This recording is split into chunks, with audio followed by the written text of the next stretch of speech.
there! What would you think about a lentil dish with chestnuts that comes from ancient Rome? You like the idea? Then you're watching the right video. So also this is a recipe by Apicius, who lived in the 1st century BC, and we are going to do this today. Now, I just pre-cooked those lentils already, they're still warm. I have here some chestnuts, also pre-cooked and peeled, quite some work, but you could also get that ready.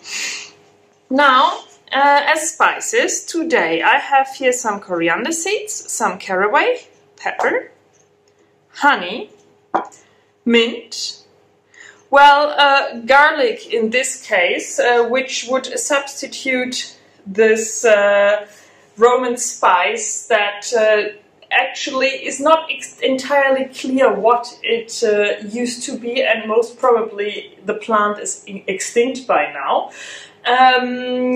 Sometimes asafoetida is used as a replacement, which has a garlicky taste, so I just replace it with garlic, which is native to the Mediterranean. Then as liquids we have garum, the fish sauce that just has to be there in Roman dishes. We have vinegar and we have olive oil.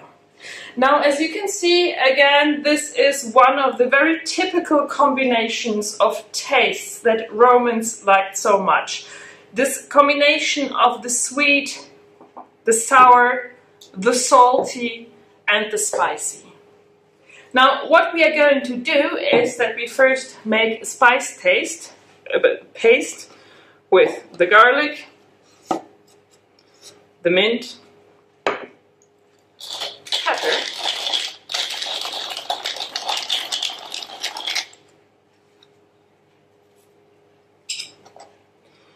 caraway, and coriander seeds. And smash that up.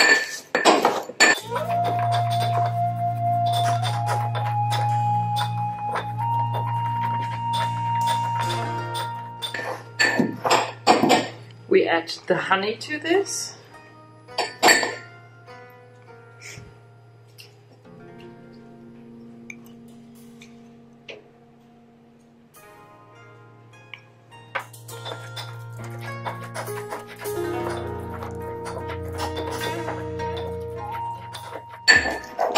And then we smash also the chestnuts in here.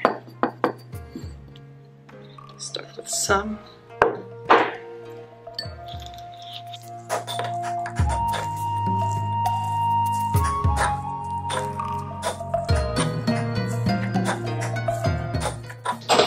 Even more, maybe I just keep a few for decoration.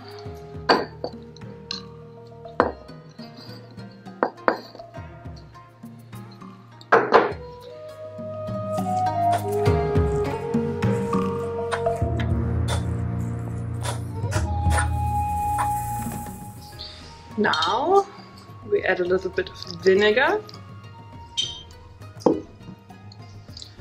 garum, the fish sauce,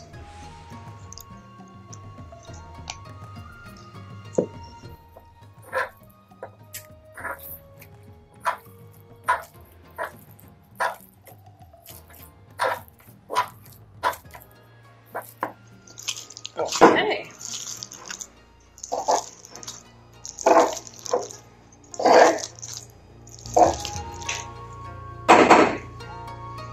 Now we simply blend those two together.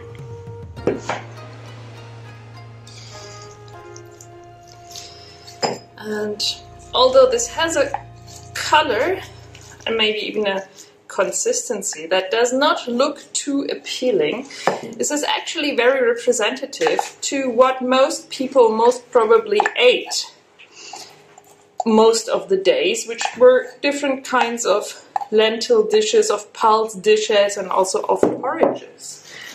And apart from the color, I have to say it tastes much, much better than it looks. It actually tastes very good. due to that also the sweetness that comes from both the honey and the chestnuts. Now we add a good amount of oil, that also helps.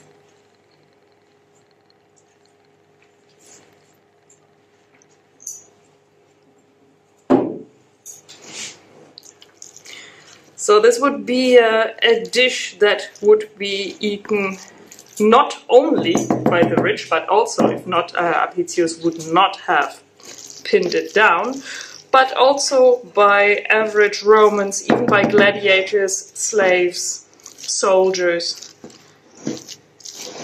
A common everyday dish. Voilà.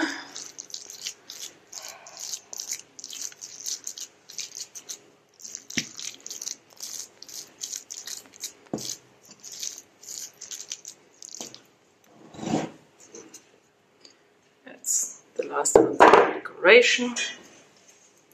Sprinkle with some more oil.